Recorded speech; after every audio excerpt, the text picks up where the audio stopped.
Welcome everyone. So today we are at Metropolitan Park in Malaysia. So as you can see, it's a big lake. So we're gonna choose one vantage point, which is this tower. We're gonna climb up there and we're gonna shoot sunset. And then from there, we try to use our budget phone. So this phone is actually called the X21 by Vivo. So the problem with that is that a lot of phones actually can shoot RAW, and then it will be way easier to do it in post, like in Photoshop, in Lightroom, it will be way easier to deal with. But now we only limit to JPEG, so that is a big problem. So we have to solve that by shooting exposure bracket, so we can get a lot more dynamic range, and then we're gonna shoot a lot more shot to combine it and make it less noise as we can. So we're gonna shoot as best as we can to get as close as possible to a big camera that can actually take, which is like DSLR or mirrorless. My phone is actually mounted in a tripod, so you can see this is the tripod and this is the setup.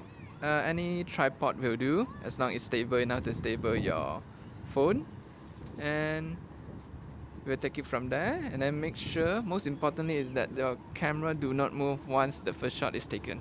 So the most important thing is you start, you focus, you put it in manual focus if possible, or just put it in fixed focus, like holding down the screen, and then the focus will fix.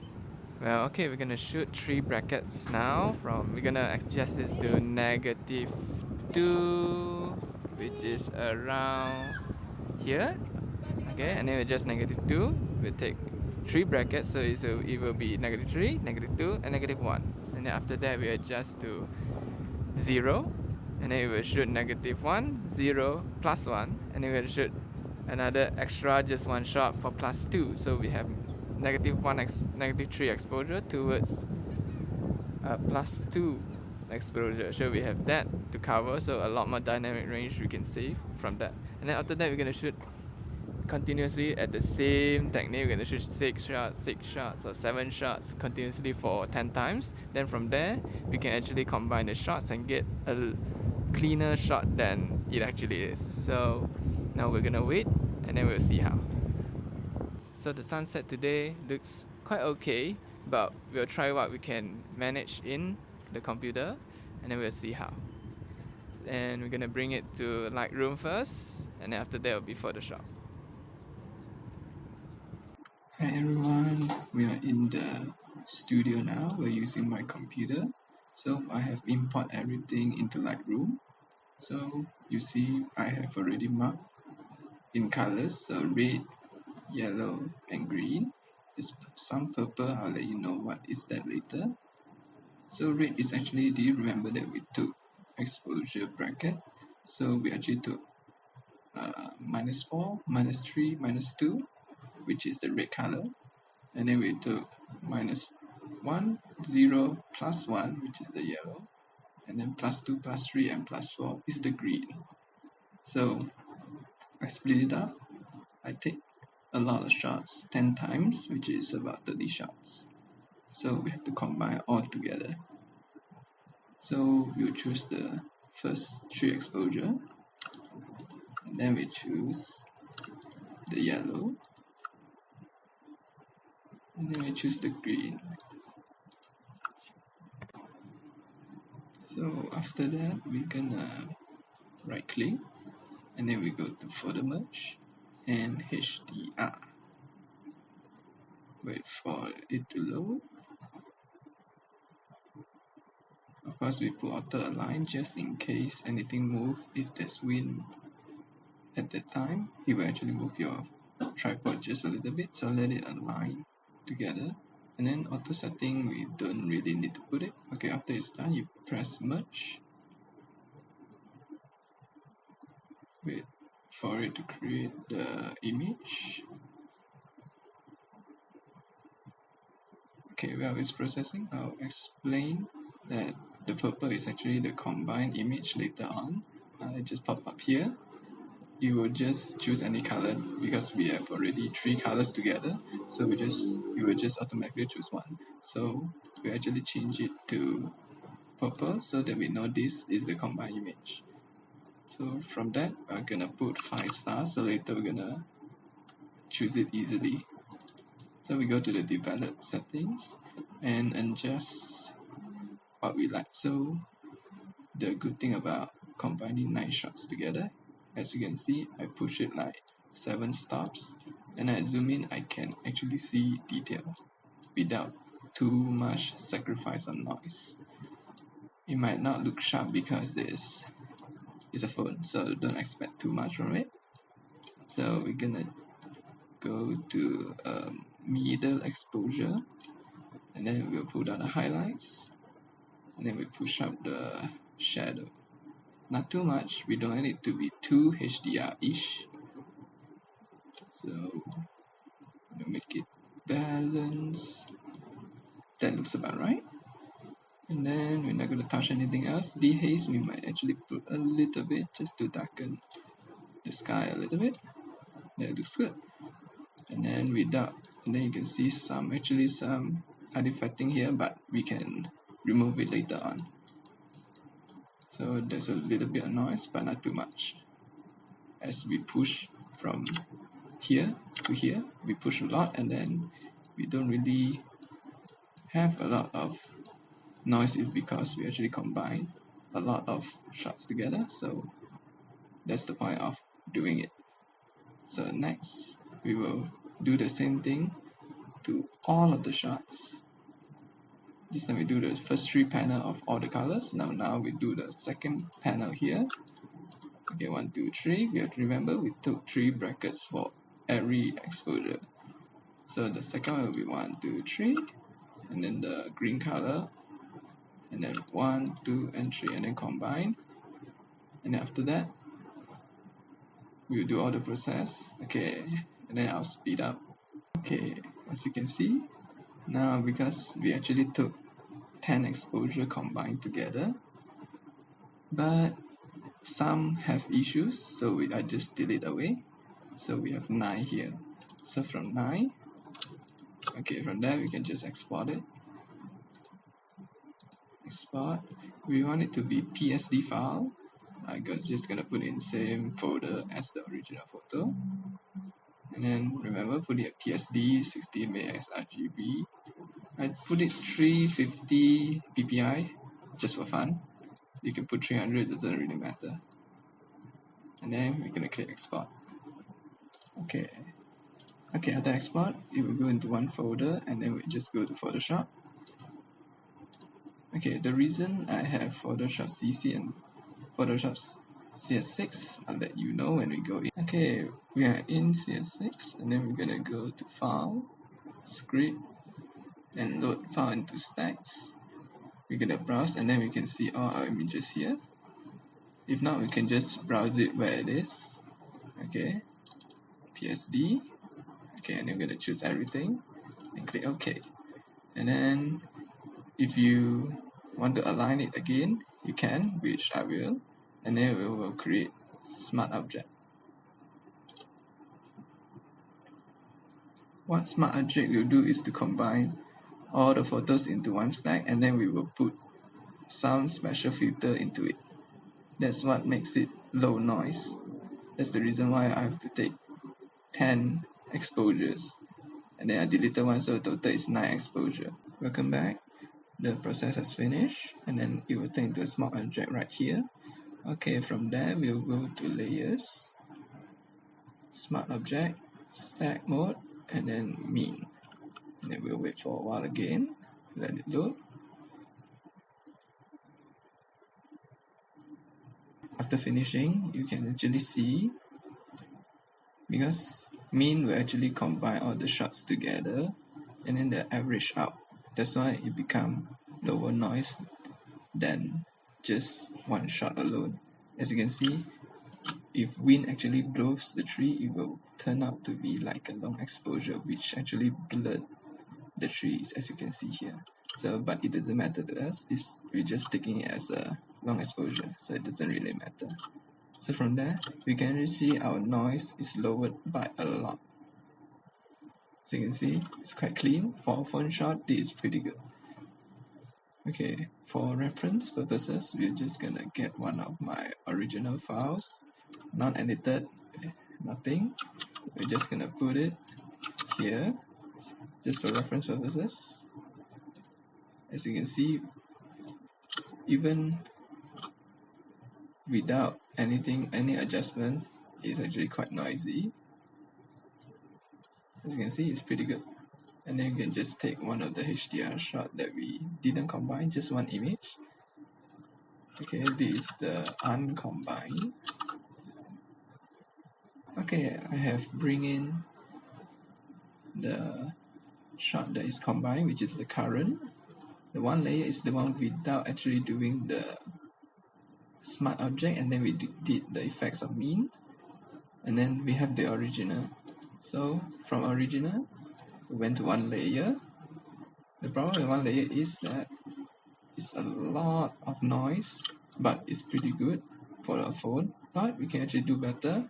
After we did mean, we actually get a better image with less noise. But the problem is sometimes it might actually sacrifice some of the sharpness because there might be motion here and there, but it's fine for us. We just want to reduce noise. Okay, so next I'm gonna use a plugin called Nik Collection. Okay, Nik Collection, and then I'm gonna use Color Effects Pro. Let it load for a while.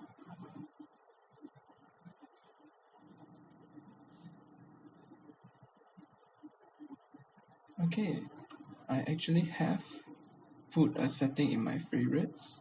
Okay, this is my most frequent use for landscape, but you can actually look inside, like in landscape, in nature, in weddings. They have a lot of presets and tools here, so I just shortlist this to 4. Okay, the first thing we're gonna do is Pro Contrast.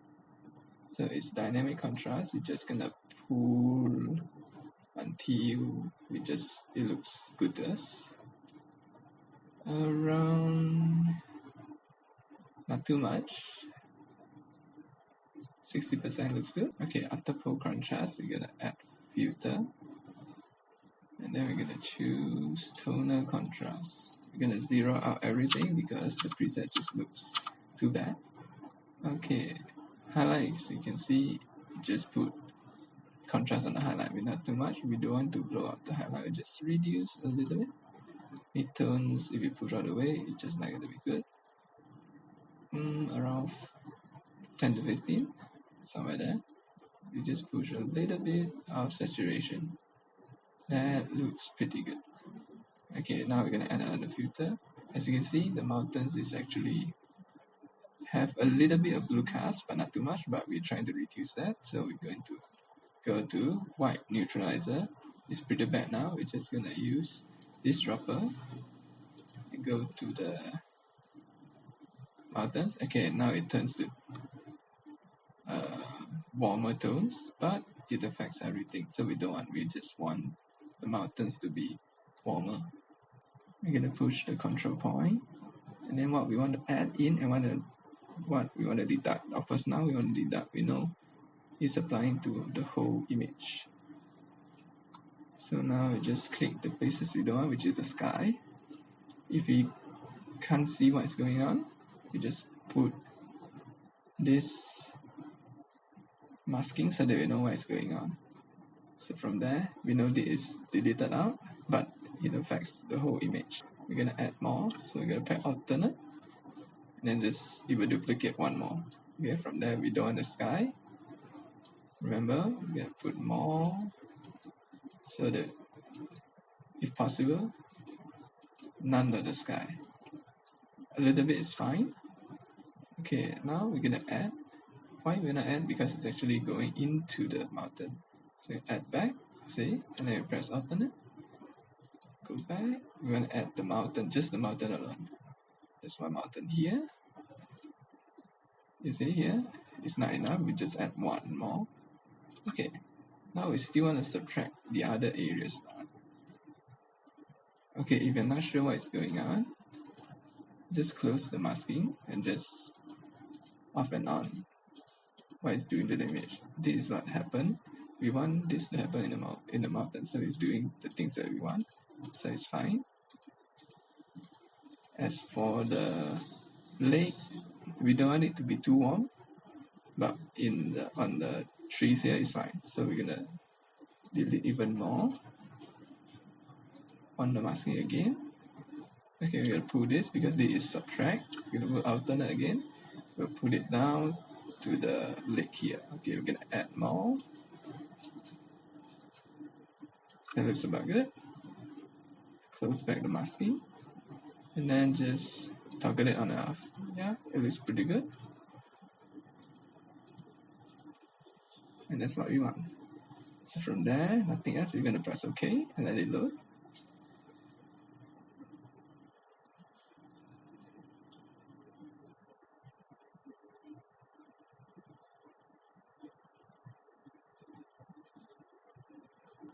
Okay, it's been loaded in. So this is the before and this is the after. It looks a lot better. So after that, there's nothing much to do. We can just do noise reduction. So from the layer, if the layer we edited, okay, we're gonna change it to noise reduction. Okay, now we are still in Photoshop CS6. The problem with CS6 is that we don't have camera raw filter, so we're just gonna save it first, and then we're gonna move on to Photoshop CC. That's why I have CS6 and CC, so that's the problem. Please write down in the comment that if there's any solution on Smart Object and Stack Mode and Min, because that I can't work it out in Adobe CC. So whoever knows, please let me know, so that I don't need to go through two softwares every single time. Okay, welcome back everyone. Now we are at Adobe CC.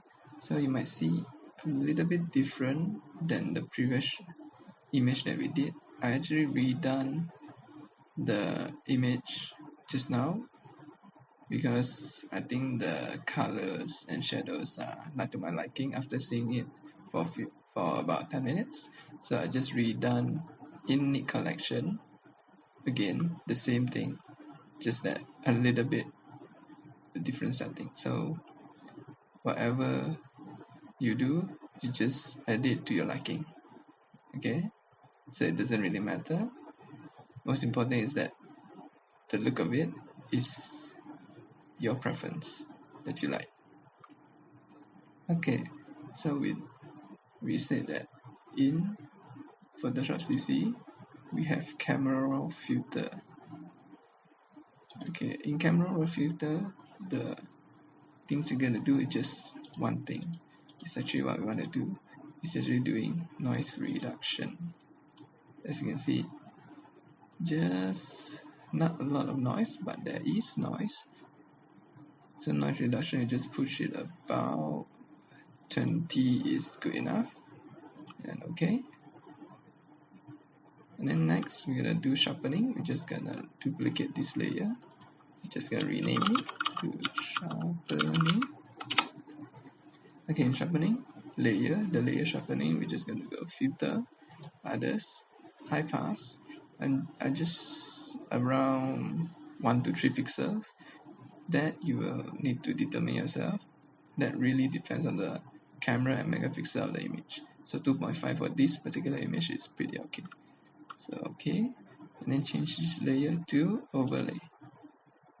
So now we are sharpening. We don't want to apply it on in the sky. We just want to apply it on the trees and the water here. So we're gonna choose masking, and then we're gonna choose gradient. For gradient, we're just gonna pull it down. Remember to click on shift so that the line stays straight.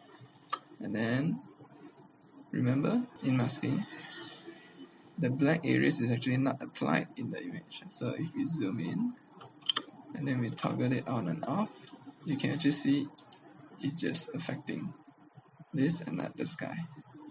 That's what we want. So this is the final image we have. So we came from original, and then after combining all the exposure that we have and then add it in Lightroom. We got this, we got all the dynamic range back, and after that we make it in Nik Collection to get all the colors, and then lastly we just put sharpening in. So it's pretty good. And then remember, this is actually taken with a phone, and then in particular is the Vivo X21. So I hope everyone like it. Please leave a comment down below. What should I do next? Or actually, if you have any recommendation or any improvements that I need to do, please let me know. And I'll see you next time.